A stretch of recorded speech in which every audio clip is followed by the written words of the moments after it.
Based on that, the legal saga of Hunter Biden is still unfolding today, and we're getting more evidence all the time. Let's bring in former Assistant U.S. Attorney Andy McCarthy. He's now a Fox News contributor and just posted a National Review article on what this means for the White House. Andy, welcome. Always good to have you with us. Your headline, the Hunter Biden tax indictment is a disaster for the White House. Explain what you mean there.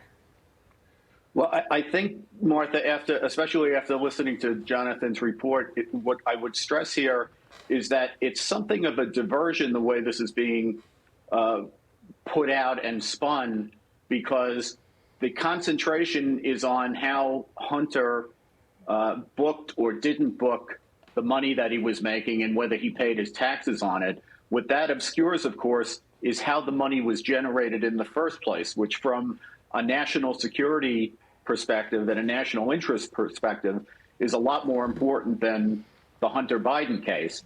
And in this instance, this is millions and millions of dollars that were generated basically by the Bidens and Hunter in particular, reeling in money from corrupt and anti-American regimes that were purchasing access to Joe Biden. That runs through the indictment. It runs through the narrative of this 56 pages and 9 counts.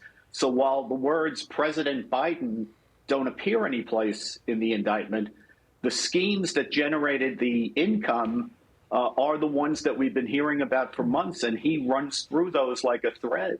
So, Andy, it's very interesting, and you make a great point, as usual, about so after this period, he stopped getting money from these foreign companies. And this is right around when the now president, starts running for the office. Right. So is it in the indictment, or is there a suggestion that he didn't file his taxes during that period, 16 to 19, because he didn't want the government to understand where his money was coming from, because he was acting as a foreign agent and had not registered as one? Yeah, I don't detect that, Martha. And the reason I think that's probably, it's a sensible theory. The reason I think you'd get pushback on it is Hunter is not the only Biden or Biden associate who's involved in the scheme, but he's the only one who has these big tax problems, at least that we know of for now. So there were a lot of people who were involved in this who actually were declaring their income and paying their taxes, at least as far as we know.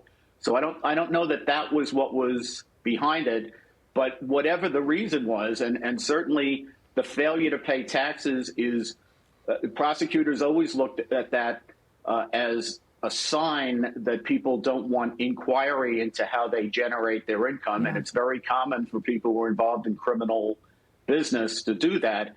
That's just one factor here.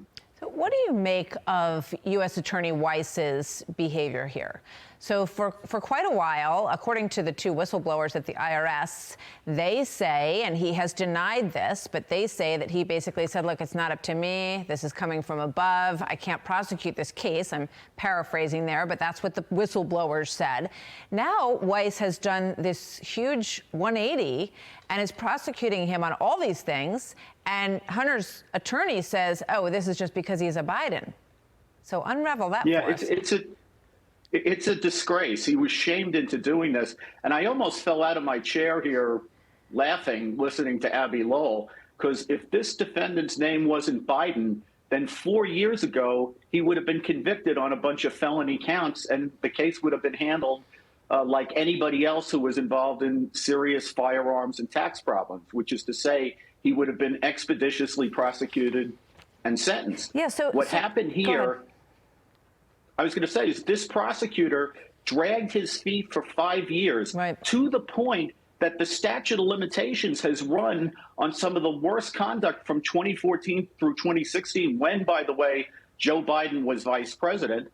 All that stuff can't be prosecuted anymore because of the way Weiss handled this case. Then he tried to disappear it in July with a plea deal that was so preposterous that a few basic questions by the presiding judge ended up exploding it in the courtroom. And it was only after all the inquiry about that and all the whistleblower testimony that Weiss was forced finally to go back to his office and act like a prosecutor. Wow.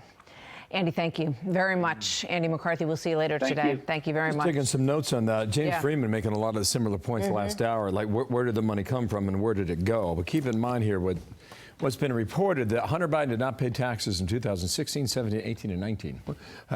How do you do that? But he did pay taxes in 2020, but the money came from a third party. So while the White House is saying if his name wasn't Biden, he wouldn't be prosecuted, maybe if his name wasn't Biden, he wouldn't have gotten the money to pay the money back that he didn't have on the taxes. I'm Steve Doocy. I'm Brian Kilmeade. And I'm Ainsley Earhart. And click here to subscribe to the Fox News YouTube page to catch our hottest interviews and most compelling analysis.